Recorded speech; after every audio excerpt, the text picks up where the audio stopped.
Hello everyone, whoever joined, please show your camera so we can see each other, and we will wait for everyone.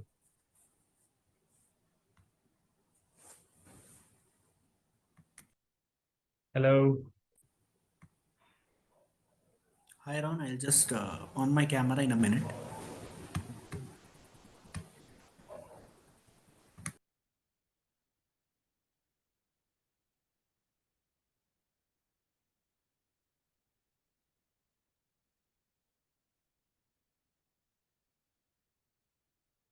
Whoever joined us, please show the camera. Thank you.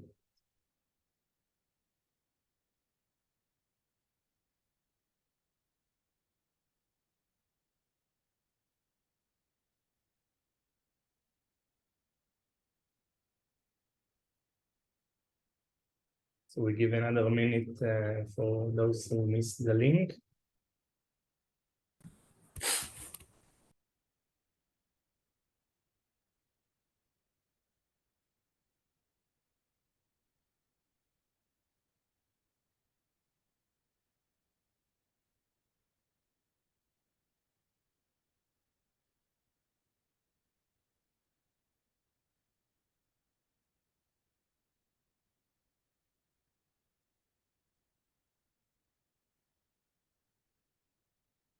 One, two, three, four, five, six, seven, eight.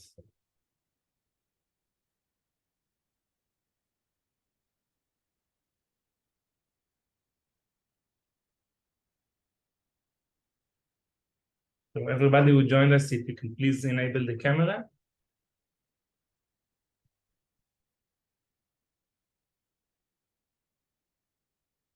Arda, Christian, Pakome, and Viraj. Christian and Pakome. Christian.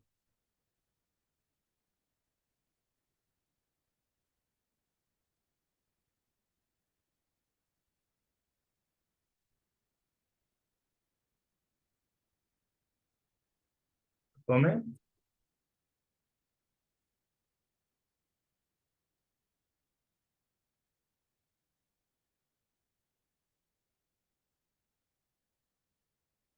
Can you hear me, Christian and Pakome?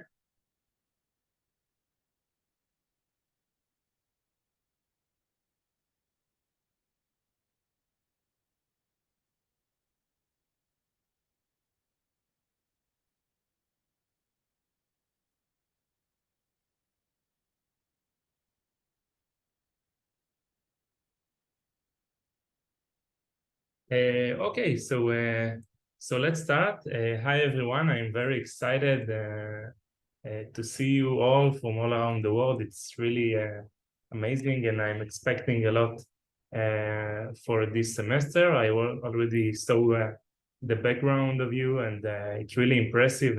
And I'm happy to work with such a nice background. I think we could do very interesting things. So in the next hour, I'm going to talk.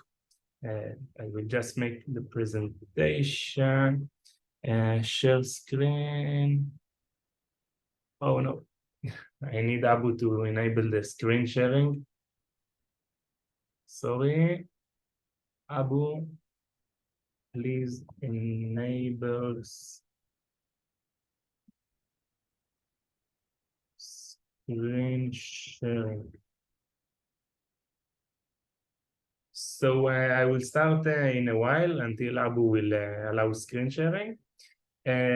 So the agenda for today's talk. So you chose the topic. We're gonna talk about this theoretic topic of post-processing of quantum phase estimation algorithms, which is a core algorithm. It's gonna feel like a deep dive into the water, but first you have a good background, so I don't worry. And secondly, we're gonna give some homework that will help you to understand the theoretical math. It's gonna feel like, wow, a lot of math in the homework, but I promise, like, this is the core thing, that the math that I want you to understand at the beginning, that will help you really understand what is going on. Tajugi, can you please enable camera also?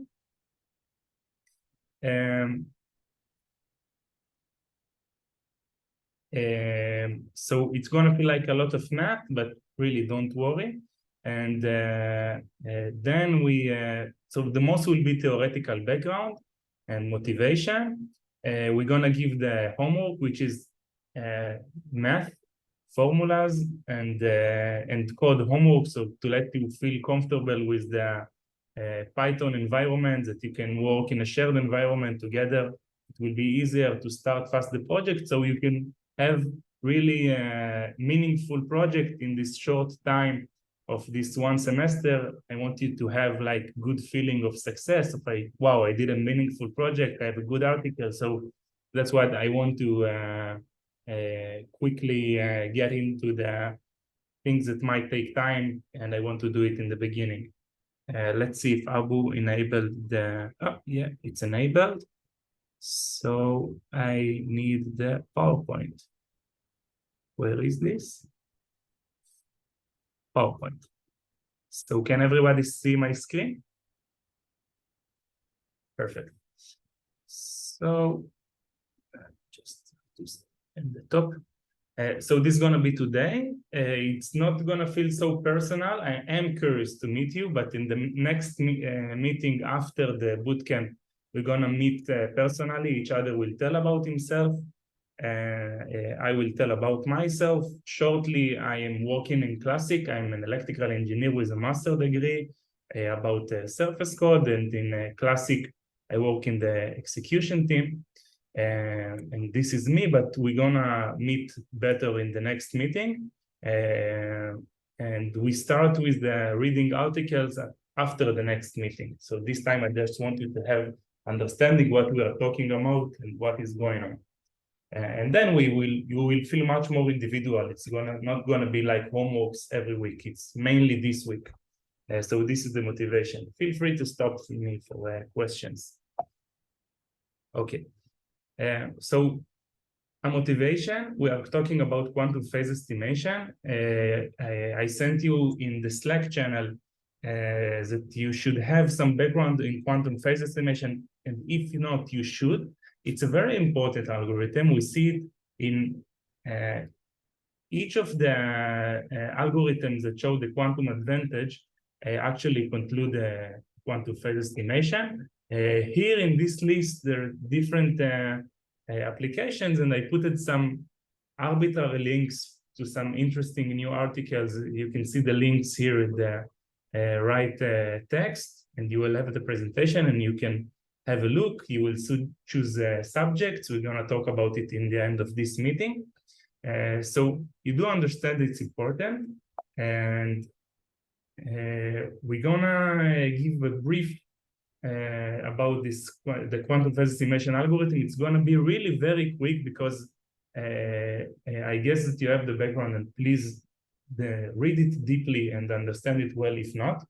So quantum phase estimation algorithm is given some eigenstate of some unitary matrix U, is able to give us the eigenvalue of this U, which is the theta, the phase of this eigenvalue. We want to estimate theta in some accuracy and some resolution. So basically, we init estimation register that will give us the result. We make some rotation with this U to affect the states of the first register that we are about to measure. We make an inverse quantum Fourier transform to some of the register, and we make measurements, and this way we get results. More deeply, and this is from Qiskit tutorial, this looks like that. We start with some state, and then we make the control rotation with U to the power of 2. It means we make series of U one after another. So in the right case, we make U one after another 2 to the power of t minus 1 times.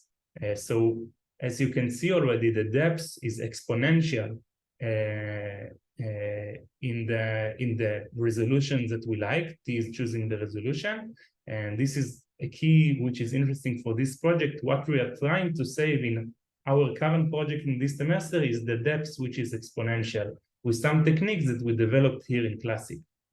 And then we make the QFT, which finally, after measurement, in very high probability, gives us in the register the estimated theta. And before measurement, we are in a superposition of the right answer and not the right answer. I know this is brief, so please, if any one of you doesn't know very well this math, so please take it as homework for the next 2 weeks. Any questions so far? Okay. So as I said, the complexity is exponential in T. We have to make the depth of U 2 to the power of T times. This is important. And now we're going to talk about, okay, we have the quantum phase estimation, but we want to demonstrate the interesting tools that we developed here in Classic using a specific case.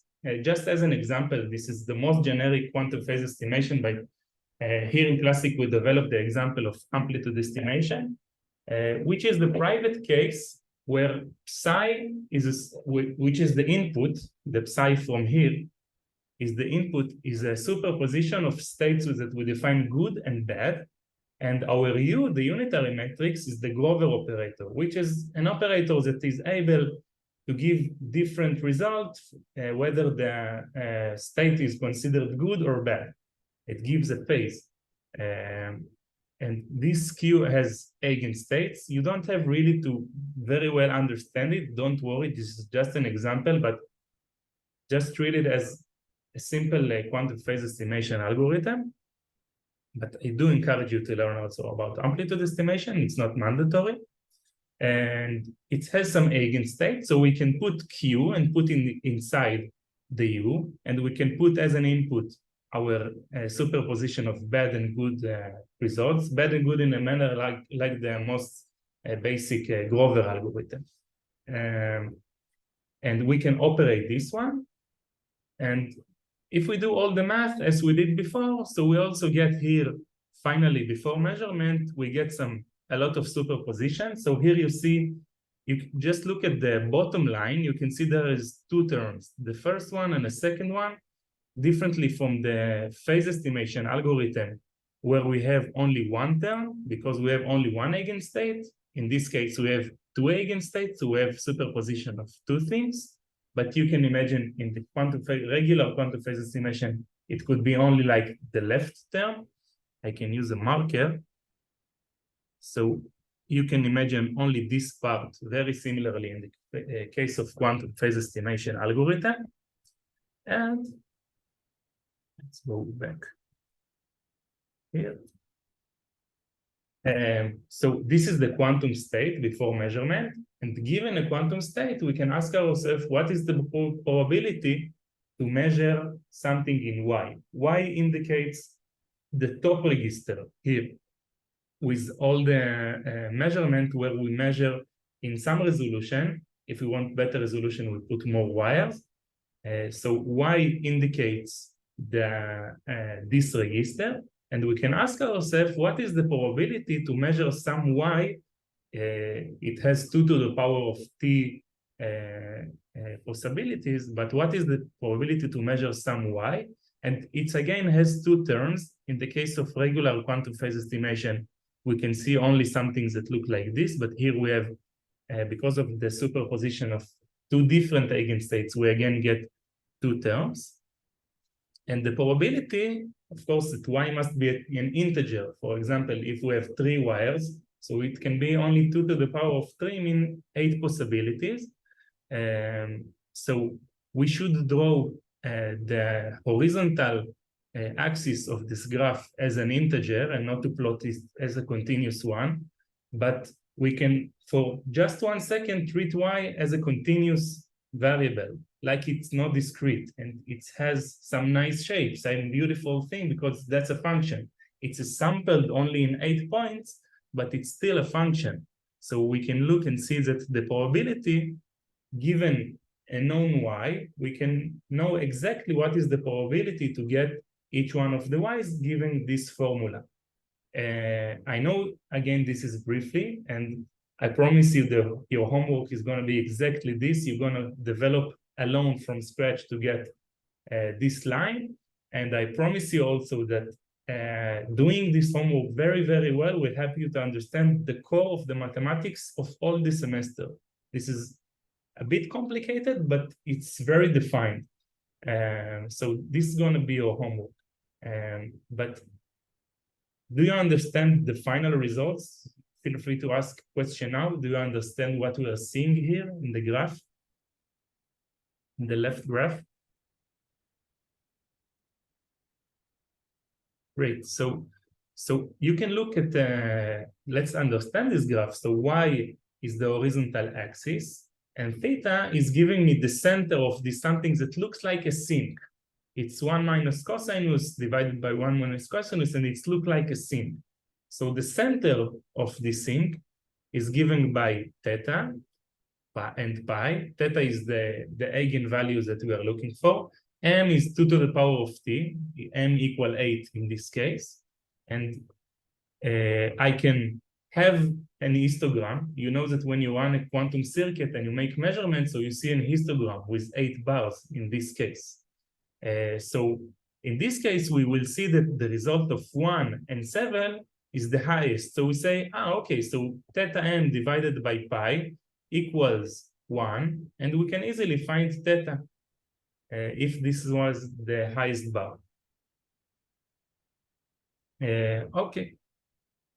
And now let's move to the next slide.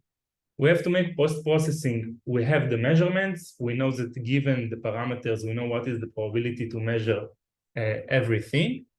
And we say that just look only on the blue dots. Okay, the blue dots are the 8 measurements. I ran my quantum algorithm many times, and each time I have one measurement, and I'm counting how much times I counted each one of the measurements. So I run the algorithm, I get 0, I write it. I get 3, I write it. I run the experiment 1,000 times, and I see the counts. So the blue dots are telling me, in this case, it's normalized by the total number of counts. So the maximum is half, but the total will be 1. So what is the percentage of times I get each one of the results? And now I have to know which one, what is theta, the eigenvalue, from those counts.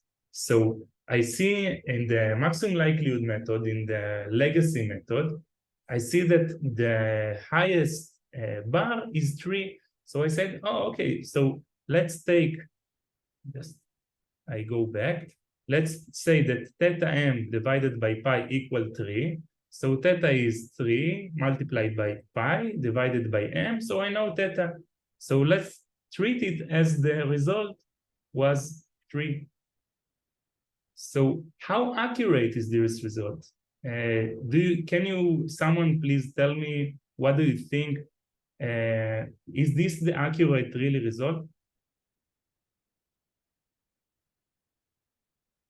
Feel free to say wrong thing, right things. Don't worry.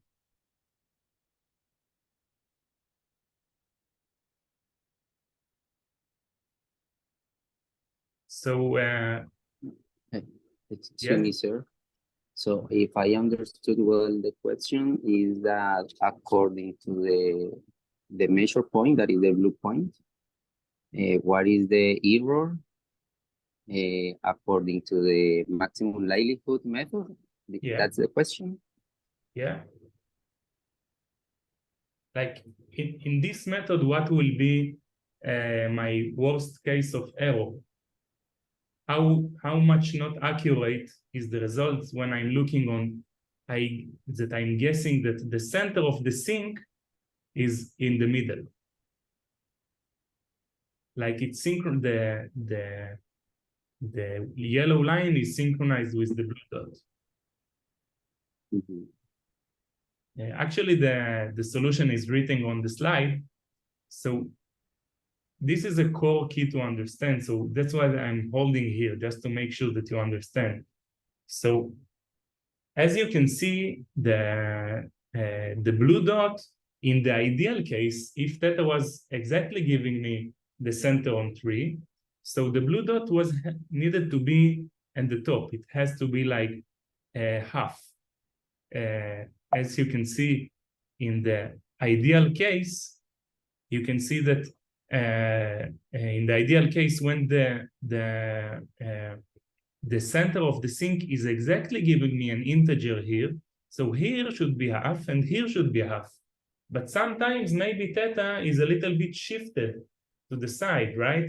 It's not necessarily that the center of the sink is exactly an integer, and what I measure is only integer, so it's not reasonable to say, let's take the center of the sink. I think this is synchronized here and the top.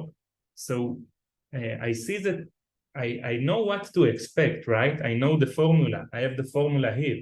I know that the blue dot should be exactly fitted on the yellow curve, but it's not fitted over there, right?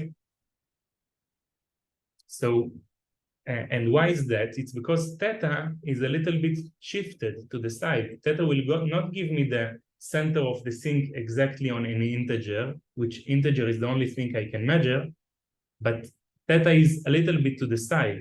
So what I can do, and this is here the method that we want to use for all this semester in the course, we want to fit.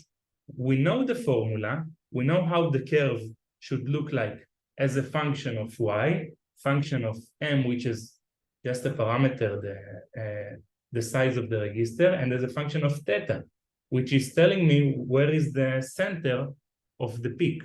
Here in the middle. It's not 3, but it should be like 2.9, but I cannot measure 2.9. So what I can do, I can take theta and I can start searching where is the best fit with my results, because I know how my results should look like, so I can look for the theta which most fit with the results. And this is the difference between the yellow curve and the red curve.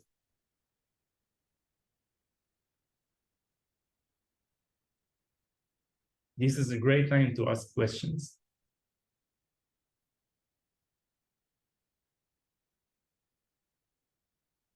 Okay, anyway, if any one of you doesn't feel comfortable with it, you can feel free.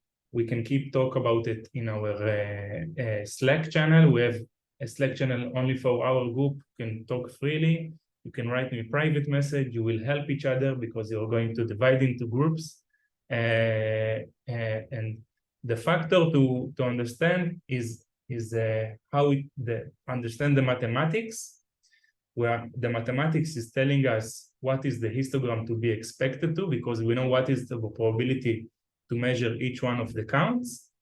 And this way we can use, because we know what to expect, we can use an algorithm which is searching for the most probable theta that is most correlated with the results. I want to show you maybe the algorithm and how it's look like. Maybe it will be better understood. Let's make screen sharing. Pause share, stop share.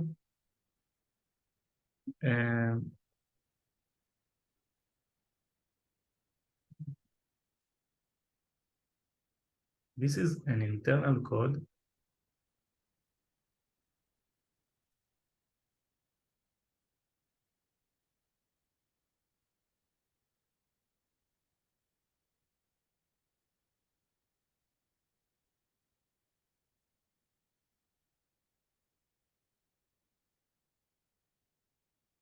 Sorry.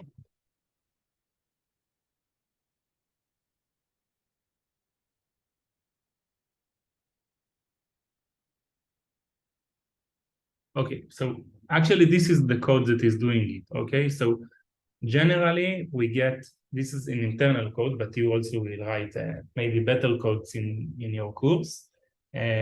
So this is the results, this is our histogram, this is the size of the estimation register size, in our case is equal 3. And we have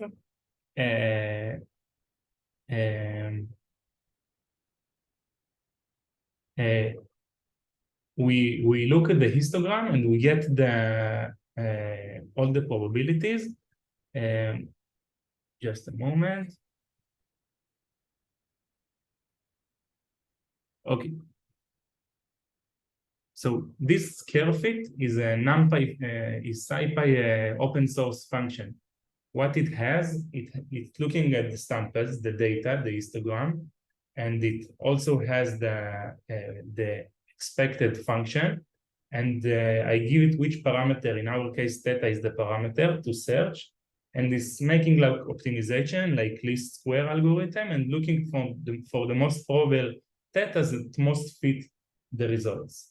And this basically, there is some more tricks here, but it's not the main thing. The main thing is to understand this fit. Okay, so I'm presenting again the presentation.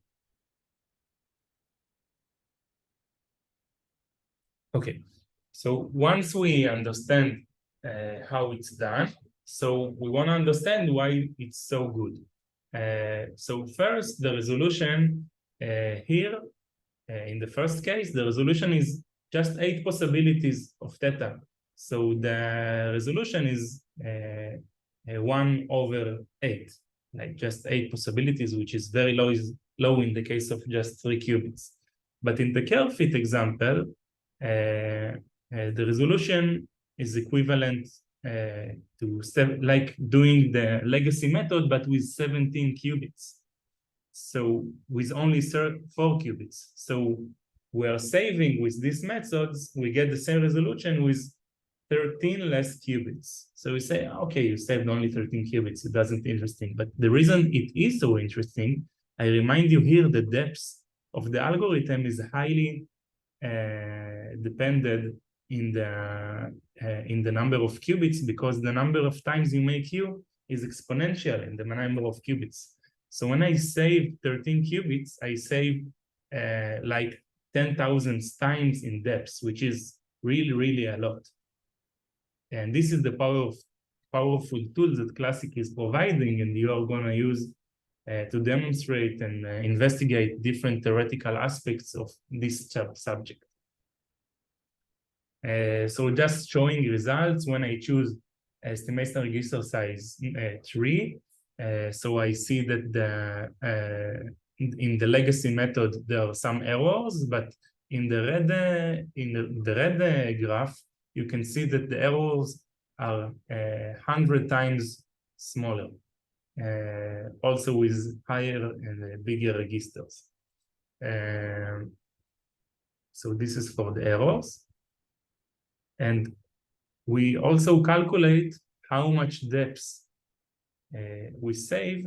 So when we have 100 times better resolution, it's like we saved 7 qubits, which is 100 times depth. This is the in average. In the best case, we might save even more.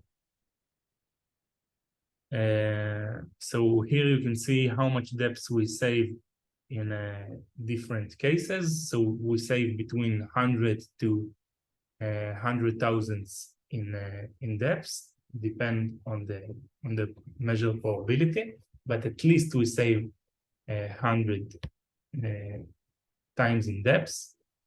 We talked about the complexity. For the literature, I will not talk now because you will have the next homework after our next meeting. You will have time to read and investigate. So I put the slides in hide, but I will send the presentation. And I want to jump to the homework part. And this is a good time to ask again if you have questions. Okay. So before homework, this homework are for in 2 weeks. So as you know, in the next week, you're going to have the bootcamp, which is 1 week that you learn how to use the Classic platform. Classic is going to support it, not specifically by me. I'm also going to help, but it's not in our group context. So you will understand how to use Classic. And now I'm gonna give a tip, so I recommend you to write it. You're gonna learn how to use Classic, but Classic is giving the user two ways to interact with the platform. The one is the IDE. IDE is a GUI. You go inside Chrome, you click the buttons. You can also write like JSON files to make algorithms, but it's not very dynamic like Python. It's more easier just to play with it and look in it, but you're gonna make a research which is more deep and it's more easy to do it in code, and we want to do it in Python. The other way to interact with the Classic platform is using the Python SDK. You don't need any GUI, any button clicks, everything is gonna be in code. So this way you can write an algorithm and then you like send it to Classic to synthesize to create the most optimal circuit, and then you send it to Classic to execute on a quantum hardware or quantum simulation. And then when all the interaction with Classic is finished in the code, you can move to the next part of the code, which is the post-processing. And you can implement your own post-processing, and you can also use Classic post-processing, which is today is the only quantum amplitude estimation, which is relevant to finance, for example. But you can also write your own code, and I highly encourage to choose something that you find interesting and that you like. I'm going to talk about it. So this is the bootcamp. The next week, after the bootcamp, in 2 weeks, we're going to meet. And in the 10th of October. And this time is for the mathematical background homework. The development that we saw in the first slides, I want you to do it by yourself. It's well explained here. I will send it in the Slack channel. You will see the homework. And this is the development of all the math of this formula and also plotting it. This is for cases where you have one eigenstate or generic amount of eigenstate. You can also feel free to ask in our Slack channel. We can talk about it. We can help each other.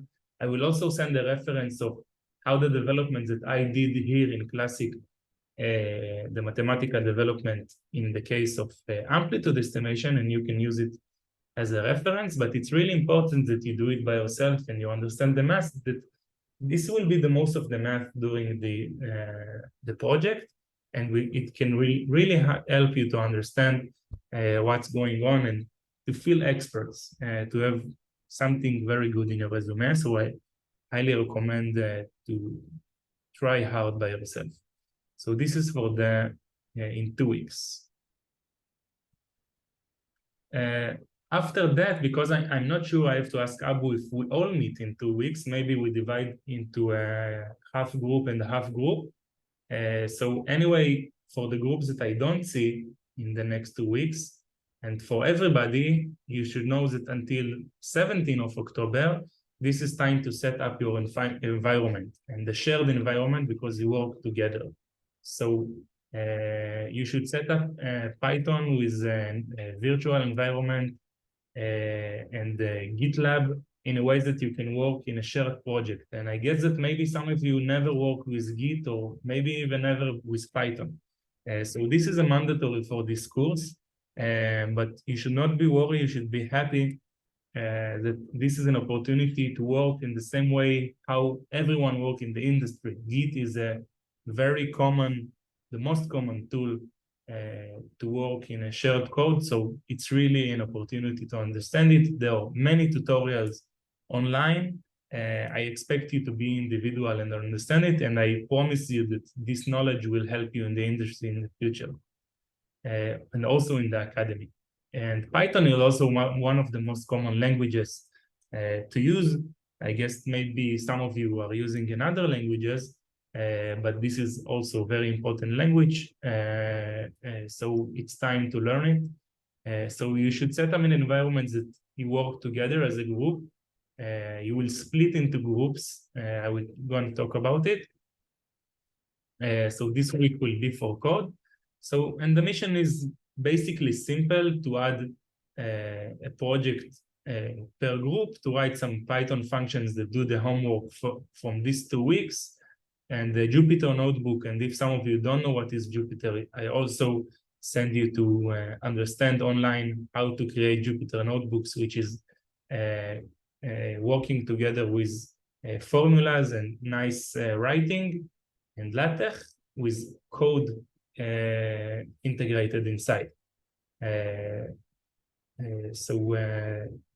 This will be the homework for the week after. You should also feel free to ask questions in our Slack channel and here, of course.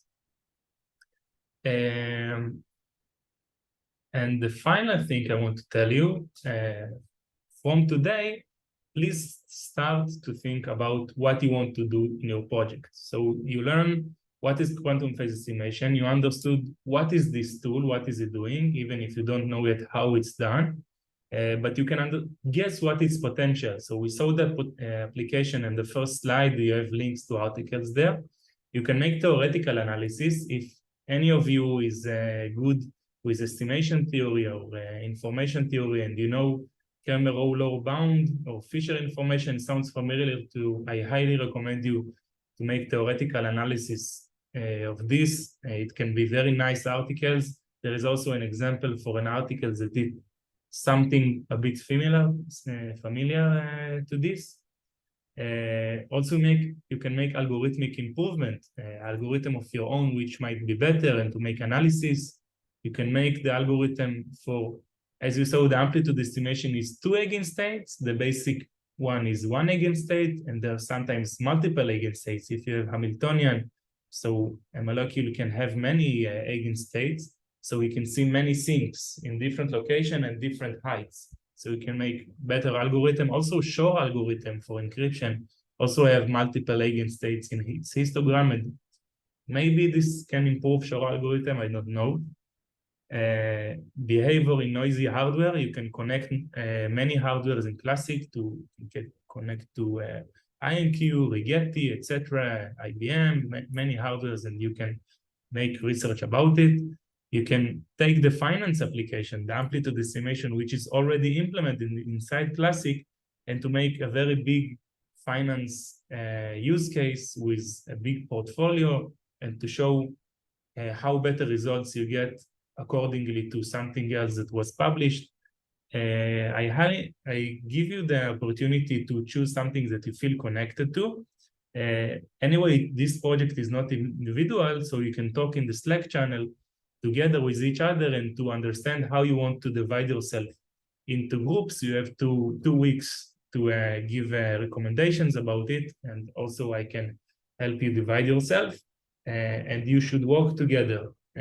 As far as I understand, this is 2 groups. Maybe we can ask Abu if this can be more than 2 groups, but for now it's just 2. So this is about projects. Just start to think about it. Start to think what you feel connected to. And for our next group meeting, besides your homework that you will present, you can present. I want you, please, each one to prepare a 3 minutes personal presentation with some PowerPoint slide. So this way we can know better each other, and we're gonna talk about in the next meeting. I want to talk to you about my opinion about how important is making projects in your resume. I will tell you about projects that I did it and how they developed me and gave me a very good resume. Each one of the projects that I work is written in the only 1-page resume that I have.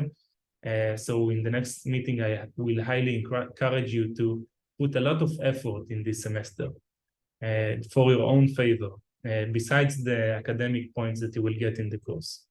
And additionally, homework for today or tomorrow is to present yourself in our group Slack channel. Just write about yourself. Hi, my name is, and I'm from. So it will be easier for you maybe to connect ideas for according to the individual backgrounds of each one of you. That's it. Thank you very much for listening. I'm really very excited to work with you together. I will think you're gonna enjoy You're gonna work hard. We will publish an article, and this is amazing. And this is a very big opportunity for each one of you. I'm happy to work with you, and it's time for questions. Yes, sir. Excuse me. The first question is about the slides, the presentation. Could you please update the previous presentation, because the final slide about the projects is not there in the Yes. previous version. I will. Okay, thanks. And about the presentation of the homework next session, how much time will we have for that? For the homework, it will be like it's gonna be randomly. I will not ask all of you to present everything, so we will not have to see again and again everything. It's gonna be random. The total time for everyone together will be like 15 minutes. I will try let everyone talk, and each one to present a different part of the homework. So totally 15 minutes. You don't have to prepare like for the mathematical development. If you like, you can prepare slides, but you don't have to. Just present the mathematical development. I highly recommend you to do it in LaTeX. The reason I recommend you to do it in LaTeX is because you will publish an article at the end of the semester, so it will be much easier to copy-paste this LaTeX language and not to write it again from handwriting or from Word Office. So anyway, you will be able to share your screen and to show the mathematical developments that you did. If you want to do it by hand and to present it somehow scanned, it's also okay, but I highly recommend you to do it in LaTeX. Okay, thanks. Any other Can questions? Yeah. Can I ask something? I want to ask you something about QPE. When I prepared the circuit, is it important to quantum state, and we should generate randomly, or how can we prepare the states for QPE? Okay. Preparing the state for QPE. So most of the time, really, it's a good question, because most of the time when presenting QPE, we are just showing that psi is given. So psi is never given. The qubits are always initialized in some way. So when you will work in classic with classic, you will have to prepare psi. You will have to add here some circuit that starts from 0, and given it is lastly you get psi. So it depends on the application. So you can see in articles in different application how psi is prepared. It's highly it is dependent on the application. Okay, thank you. For example, in the case of the amplitude estimation, the way that we prepare psi is just by doing the state preparation matrix. The state preparation matrix is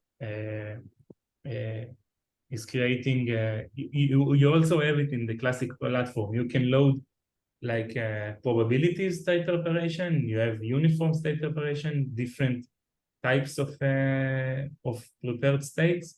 You should really, you can go to the classic user guide, and this way you can, just one moment. Okay. I want to show you. Stop sharing, and I want to share let's share desktop, and platform classic IO. So you will see it in the bootcamp, I'm sure about it. And you log in into classic, and let's say that you want to make a state preparation. Let's see the examples that we already have. This is the IDE, but you will also be able to do it from the Python SDK. Yeah, nice state preparation. So you can load, for example, probabilities. So here something like, I guess there is like 4 or 5 qubits, and the size that will be prepared will have probabilities 2 to the power of 5 different probabilities that I can define here, and I can create with Y rotation quantum gates, for example. Is this answering your question? Yes, there is extra question, and in the presentation, in the circuit, there is a prepared state. We can open the presentation. Yes. I don't show you. Previous maybe 3 or no. Going down, maybe 10,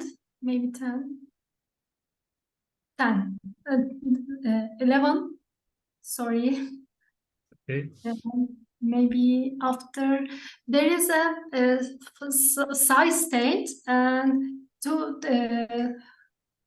line, there is a 2 line in the circuit I saw in the maybe next This one? Yes. The second, there is a 2 register. I don't know the meaning why we should 2 register in there.